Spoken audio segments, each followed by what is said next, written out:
كونفيرونس كما تراو الضوء مخصوص علينا ونخدموا بطرق نتاعنا الشخصيه اللي قاعدين نحاولوا نتعاملوا معها.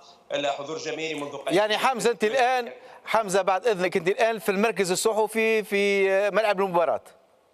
بالضبط، قاعدين نشوفوا معايا في المركز الصحفي ظروف العمل بالنسبه للصحفيين في المباشر، نخدموا الناس كل في الظلام، قاعدين انقطاع التيار الكهربائي لهنا في الملعب الاولمبي مولاي عبد الله. كيف برشا حاجات او روتار بالنسبه للتسكيه لوجيستيك بالنسبه للمباراه اليوم، عاده اللي خلتنا بوتيتر حتى في ظروف العمل بوتيتر برشا صحفيين ما همش يخدموا في ظروف طيبه ولا مرتاحين. ما نحكيلكش على مشاكل لوجستيه اللي بدات في كان اليوم في المغرب من تنقلات الصحفيين وغيره، من برشا حاجات قاعد يتعرض لها الطواقم الاعلاميه اللي في العمل في المغرب. نفس الشيء بالنسبه لجماهيرنا، الجماهير مع تجربه التذاكر اللي موجوده كان على الابليكاسيون ولا الموقع افكون تيكت قاعد يعمل في برشا مشاكل، يخلق برشا مشاكل جماهيرنا اللي يلقاو رواحهم مثلا كي يقص تيكي ويلقى فيها بلوكاج ما يلقاش مع شكون باش يتواصل، يقولوا له كلم السيبور على الابليكاسيون. ما فماش دي فونت بيي هنا في دي كيشي في الملاعب، مثلا الناس اللي جات وما عندهاش لي تيكي ولا صايره مشكل مع الابليكاسيون تاعها ما تنجمش تدخل للمباراه. صعوبات كبيره قاعدين يتعرضوا لها اليوم الناس بتاثر الجماهير والا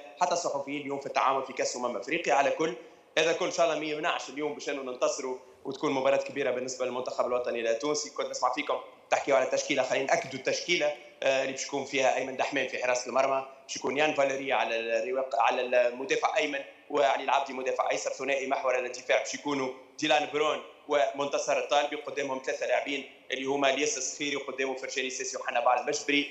بالنسبه للمهاجم الايمن باش يكون ياسر العاشوري، مهاجم ايسر باش يكون الياس سعد، وراس حرب المنتخب اليوم هو حازم المستوري. هذه التشكيله اختارها الكوتش سامي الطرابلسي. بالنسبه للجماهير عادل العدد مش كبير، يمكن تقريبا نحكيو على 1500 2000 باش يكونوا موجودين. كما قلنا الملعب زاد نوصف لك الملعب من داخل، الملعب قاعدين نشوفوا فيه هو انكس نتاع الملعب الكبير والمركب مولاي عبد الله اللي يزيد 69500. هذا ملعب يزيد 18 ولا 19000.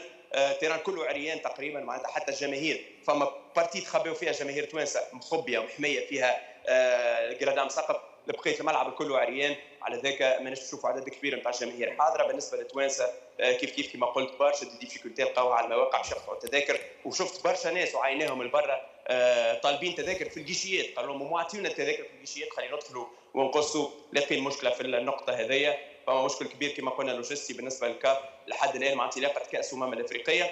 هذا كله خليوه على جنب، ان شاء الله بعد شويه الاولاد يكونوا في الموعد. حمزه فقط سؤال وانت تحكي على غياب الاضاءه في الملعب، هل انه في المركز الصحفي فقط ام في كامل ارجاء الملعب بما في ذلك الميدان؟ يعني في نهايه الامر اذا الضوء مقصوص دونك ما فماش مقابله.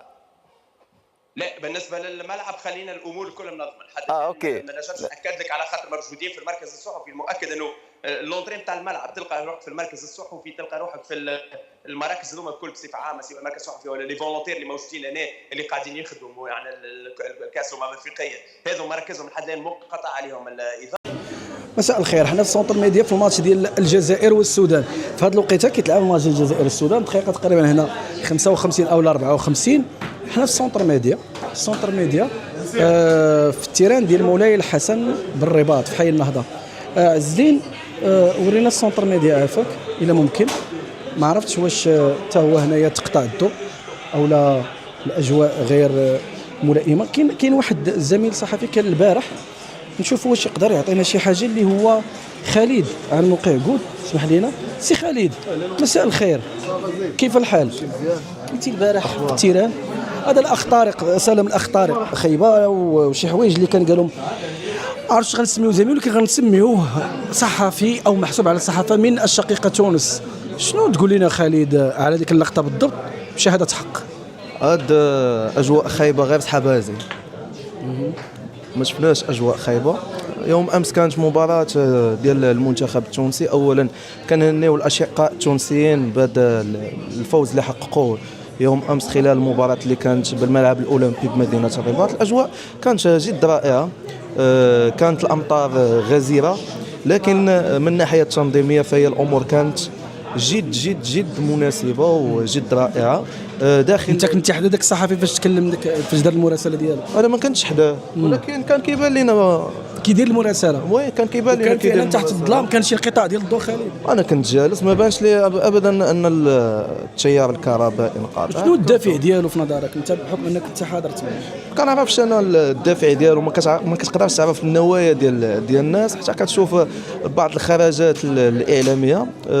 تابعنا ان الاعلاميين والجماهير اللي جاوا تابعوا كاس افريقيا الحدود الساعه فهم منبهرين بالمستوى التنظيمي ديال كاس افريقيا هنا في المغرب. طبعا المغرب فهو رفع المستوى تنظيميا على السقف كيف ما كنقولوا.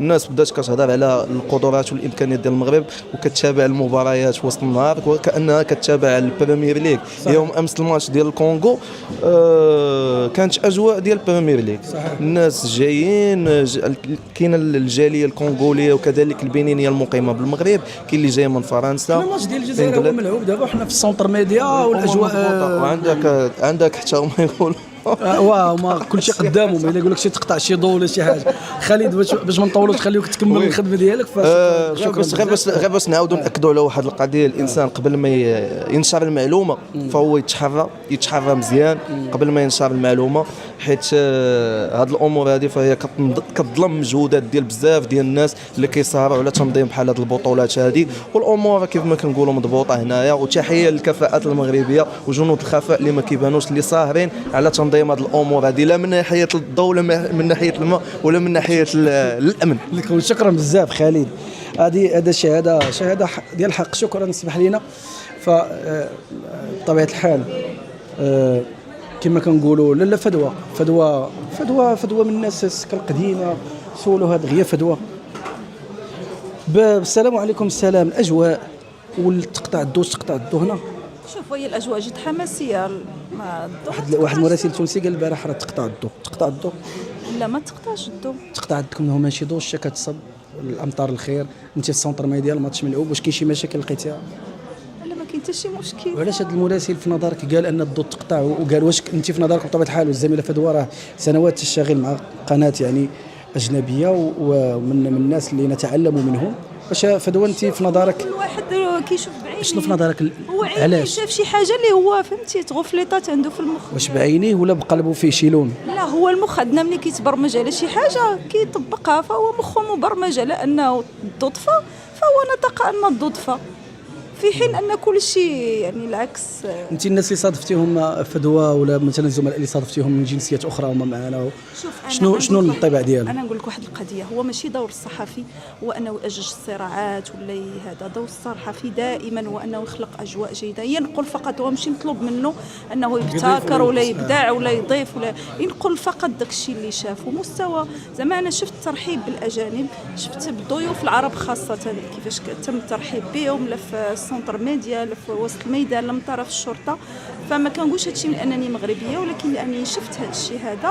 فرجاء زعما من الزملاء انك الا جاي باجنده ولا بخلفيه ولا بهذا ربقى في بلادك حسن، لانه المشاهد راه ما بقاش غبي. وحنا في عصر واحد العصر ديال المعلومه متاحه للجميع. يعني في الوقت اللي غتقول انت الضو طافي راه كاين واحد العشرات الالاف اللي طالقين لايف وطالقين فيديوهات يقولون العكس. فهنا تبقى مصداقيه الصحفي على المحك.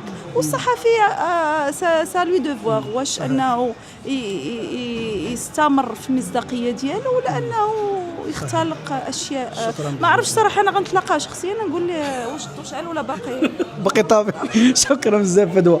غير للاشاره هنا الدقيقه تقريبا 60 فغنديروا لا ما نديرش كوبي رايت. غنديروا واحد القضيه انه غنشوفوا حتى الويفي هنا في السونتر ميديا كي غيكون بالضبط بكل شيء. لا حد الا تقطع الويفي ما غيوصلش هذا الفيديو هذا قبل ما يسالي الماتش. فلا وصل قبل نص ساعه ففيديو ما عرفتش فيه شي 10 دقائق ولا شي حاجه. حنا كنقلوا ما هي ما تزلي جيت ما شي حاجه تعيشت، انما هو واقع كيف ما قال الزميله فدوى. انت كتنقل الحقيقه، خصك تنقل بدون زياده او نقصان. حرام ان هذه المجهودات ديال الناس كيديروها كيف ما كانت هذه المجهودات ونقولوا اشياء اخرى. شكرا جزيلا.